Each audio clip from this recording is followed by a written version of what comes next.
सभी का स्वागत है हमारे YouTube channel study with Dharmveer PD class में। फ्रेंड्स, आज हम फिर से एक नई वीडियो को लेके आ गए हैं।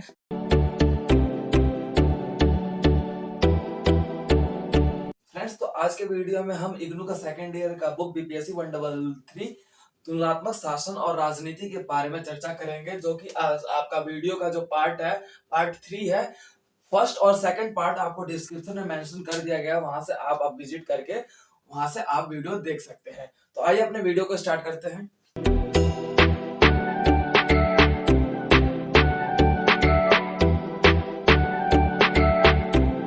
फर्स्ट क्वेश्चन है, यानी कि फर्स्ट क्वेश्चन नहीं, यानी कि थर्ड क्वेश्चन है, जो कि इंपॉर्टेंट है आपके एग्जाम के पैटर्न के अकॉर्डिंग। तुलनात्मक राजनीति की आवश्यकता क्यों है अथवा तुलनात्मक राजनीति महत्वपूर्ण क्यों है? फ्रेंड्स, ये दोनों क्वेश्चन एक ही है। परिभाषा की बात कर लेते तो फ्रेंड्स, आपका आ जाता है तुलनात्मक राजनीति कानून व्यवस्था और संविधान की व्यवस्था में महत्वपूर्ण भूमिका निभाता है।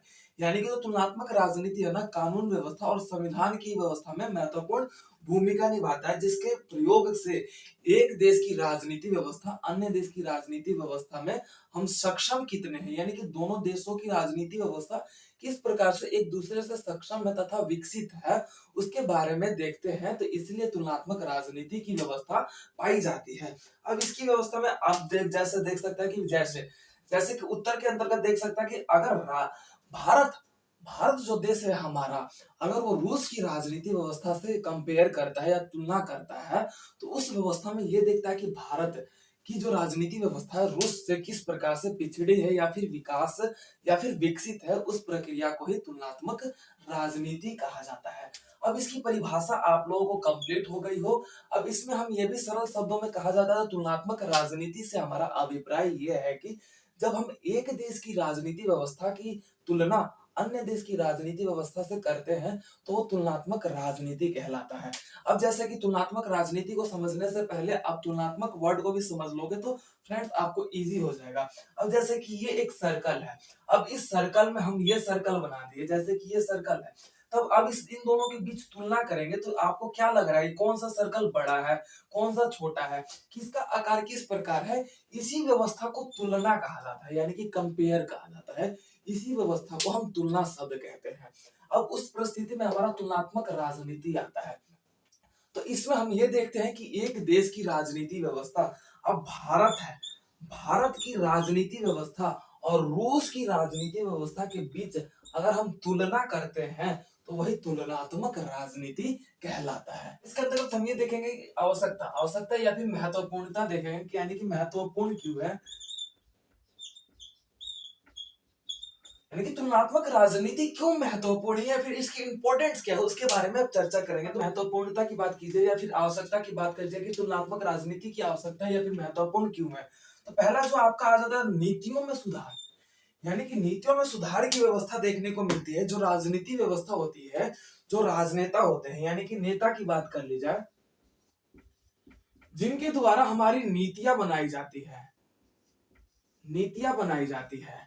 तो जैसे कि मान लीजिए कि भारत में हमारे पूर्व प्रधानमंत्री के द्वारा या फिर हमारे जितने भी है, हमारे संविधान द्वारा जितने भी हमारे राज्यसभा लोकसभा के द्वारा नीतियां निर्माण किए जाते हैं, तो उस व्यवस्था में भारत अगर तुलनात्मक राजनीति को करता है किसी भी देश के साथ, तो वो देखता है कि किस प्रकार से उसकी नीतियां अन्य देश से बेहतर है या फिर उससे पिछड़ी हुई है। तो वो क्या करता है, उस परिस्थिति में अगर पिछड़ी होती रहती है यानी कि उससे कम रहती है, तो उस परिस्थिति में आपको क्या करता है, वो अपने नीतियों में सुधार लाकर वो अपने विकास स्तर यानी कि नीतियों को बेहतर करने का प्रयास करता है। इसे ही आपका जो पहला पॉइंट है, नीतियों में सुधार तुलनात्मक राजनीति के कारण हो पाता है। तब इसके अंतर्गत बात कर ली जाए, आपका जो सेकंड पॉइंट है शासन व्यवस्था में सुधार, यानी कि जो आपका पॉइंट है शासन व्यवस्था में सुधार, यानी कि शासन व्यवस्था में सुधार है। अब शासन व्यवस्था किस प्रकार चलाया जाता है, यानी कि जो हमारे शासन चलाने का जो प्रक्रिया है, कौन हमारे शासन या फिर हमारे देश को चलाता है, हमारे राजनेताओं के द्वारा शासन चलाया जाता है हमारे देश का।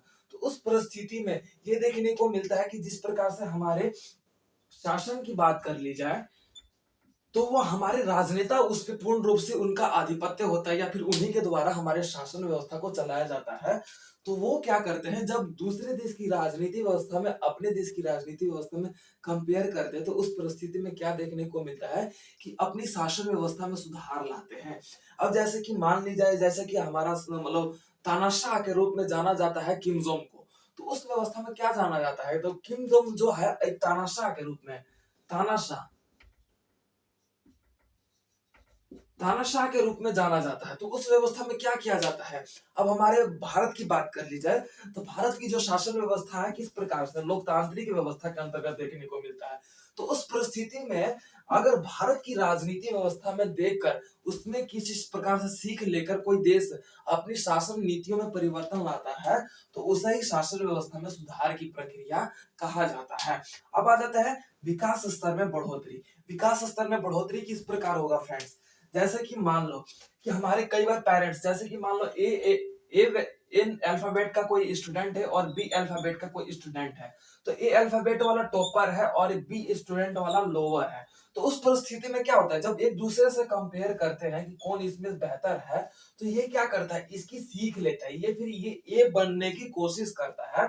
तो आपने क्या देखा कि इसके विकास स्तर में बढ़ोतरी हुई है, किस स्थिति में, स्टडी के लैंग्वेज में या स्टडी के एंगल में इसके विकास स्तर में बढ़ोतरी हुई है। तो हम क्या देखते हैं, अगर किसी देश की राजनीति व्यवस्था बेहतर पाई जाती है, तो उस परिस्थिति में अगर कोई अन्य देश उसकी तुलना करके उस राजनीति व्यवस्था को अपनाता है, तो उसके विकास स्तर में बढ़ोतरी देखने को मिलती है।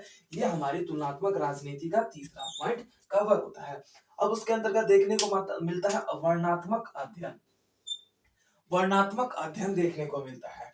अब बात कर ली जाए तुलनात्मक राजनीति है, तो इसमें हम वर्णात्मक अध्ययन देखने को मिलता है, जिसके अंतर्गत ये देखने को मिलता है कि जो तुलनात्मक राजनीति हम करते हैं, तो उसकी जो वर्णन करने की प्रक्रिया है, क्या वर्णन का मतलब होता है एक्सप्लेनेशन। जैसे कि मैं अभी आप लोगों को पढ़ा रहा हूँ, कहीं ना कहीं मैं इसका वर्णन कर रहा हूँ। तो उस स्थिति में जब तुलनात्मक राजनीति है, यानी कि जब एक देश की राजनीति व्यवस्था अन्य देश की राजनीति व्यवस्था से तुलना करता है, तो उस परिस्थिति में क्या वर्णन देखने को मिलता है, इन दोनों के बीच वर्णन की प्रक्रिया देखने को मिलती है। तो ये हमारा वर्णात्मक अध्ययन कहलाता है। क्लियर हो गया फ्रेंड्स। तो आ जाते हैं अपने फोर्थ पॉइंट पे, यानी कि संरचनात्मक दृष्टिकोण। संरचनात्मक दृष्टिकोण को समझने से पहले आपको संरचनात्मक शब्द को समझना आवश्यक है। जो संरचनात्मक शब्द है वो संरचना से मिलकर बना हुआ है। संरचना, संरचना का मतलब यह है कि जैसे मैंने ए लिख दिया, ऐसे ए लिख दिया, अब इस ए में अब मैं इसे थोड़ा परिवर्तन करके अब मैं इस प्रकार से ए लिख दिया, तो ये हो गया संरचना। पहले जिसकी मैंने ये ए लिखा इस प्रकार से, यानी कि इसकी मैंने रचना कर दी। अब इस चीज की रचना हो चुकी है, लेकिन अब मैंने थोड़ा इसमें परिवर्तन ला दिया, अब इसे ऐसे ए बना दिया, तो ये हमारा हो जाएगा संरचना। तो इसे बोला जाता है संरचना। यानी कि जो चीज बन चुका है, अगर उसमें हम थोड़ी बहुत हेर फेर बदल करते हैं, परिवर्तन करते हैं और उसमें चेंजेस लाते हैं, वो हमारा संरचना हो जाता है। तो उस स्थिति में हम देखते हैं कि संरचनात्मक दृष्टिकोण, यानी कि कहने का मतलब यह है कि भारत अगर नीतियों को निर्माण कर चुका है और भारत अपने साथ दूसरे देश की राजनीति व्यवस्था का कंपेयर करता है, तुलना करता है, तो उस स्थिति में क्या करता है, जैसे कि भारत है, रूस की राजनीति व्यवस्था की तुलना करता है आपस में, तो क्या देखने को मिलता है, रूस की राजनीति व्यवस्था भारत की राजनीति व्यवस्था से बेहतर पाई जाएगी। तो उस स्थिति में क्या करता है, भारत अपनी राजनीति व्यवस्था में सुधार लाता है, चाहे वो सुरक्षा के रूप में हो जाए, सुरक्षा को लेके हो या फिर विकास स्तर को हो, विकास स्तर को हो, तो वो हमारी संरचनात्मक दृष्टिकोण कहलाती है, या फिर हम बोल सकते हो कि एक परिवर्तन दृष्टिकोण भी देखने को मिलता है। अब जैसे कि फ्रेंड्स हम इसे एग्जाम्पल के थ्रू, उदाहरण के रूप में और ले सकते हैं संविधान का। हमारा जो संविधान है उसकी रचना देखने को मिलती है, बहुत पहले ही हो चुकी है, लेकिन अब उसमें हम परिवर्तन लाते हैं, उनके संशोधनों में, उनके आर्टिकल्स में परिवर्तन लाते हैं, चेंजेस लाते हैं, तो वो हमारा संरचनात्मक दृष्टिकोण होता है। और वो तभी कायम हो पाता है जब हम एक देश की राजनीति व्यवस्था दूसरे देश की राजनीति व्यवस्था के बीच तुलना करेंगे, इन दोनों के बीच कंपेयर करेंगे, तब जाके हम संरचनात्मक दृष्टिकोण को स्थापित कर पाते हैं। तो फ्रेंड्स, आपका ये जो उदाहरण आवश्यकता है, महत्वपूर्ण है, ये यानी कि तुलनात्मक राजनीति क्यों महत्वपूर्ण है या फिर आवश्यक है, उसका ये पूरा डेफिनेशन था, कंप्लीट हो चुका। आपके जो पांचों पॉइंट्स हैं, बहुत ही मोस्ट इंपॉर्टेंट क्वेश्चन है आपके एग्जाम के लिए, तो इसका प्रिपरेशन आप अच्छे से कर लीजिए। अब उसके बाद पैटर्न के अकॉर्डिंग चलते हैं। तो एग्जाम में आपका ये परिभाषा तो हो गया, प्लस में ये सब हेडिंग्स के अकॉर्डिंग मैंने आंसर बता दिया। अब आया था आपका सारांश। सारांश की बात कर ली जाए तो फ्रेंड्स, आपका जो सारांश होता है हमारा, तो सारांश के अंतर्गत हम ये देखते हैं कि जो हमारी तुलनात्मक राजनीति है, तुलनात्मक राजनीति महत्वपूर्ण पाई जाती है ताकि एक देश की राजनीति व्यवस्था अन्य देश की राजनीति व्यवस्था से हम बेहतर देख सके कि कौन कौन से देश की राजनीति व्यवस्था बेहतर है तथा सक्षम है, विकास स्तर पर आगे बढ़ सकती है। अब इसके अंतर्गत सारांश की भी बात कर लीजिए तो तुलनात्मक राजनीति इसलिए भी महत्वपूर्ण पाई जाती है ताकि हम अपनी राजनीति व्यवस्था में सुधार ला सके, जैसे कि आपका शासन व्यवस्था में सुधार, नीति व्यवस्था में सुधार तथा विकास स्तर में बढ़ोतरी और वर्णनात्मक अध्ययन और दृष्टिकोण की बात कर ली जाए तो ये सारी बात आ जाती है। तो सारांश के अंतर्गत हम इन सारी बातों का जिक्र कर सकते हैं। फ्रेंड्स, ये आपका वीडियो कंप्लीट होता है, ये आपकी क्लास सेशन का जितना भी ये मोस्ट इंपोर्टेंट क्वेश्चन था ये आपका कंप्लीट होता है। अब आई होप कि आप सभी को क्लियर हो चुका होगा। ठीक है फ्रेंड्स, तो मिलते हैं अपने नेक्स्ट वीडियो में। Thank you so much. तो वीडियो को like, comment, share and subscribe करना ना भूलें।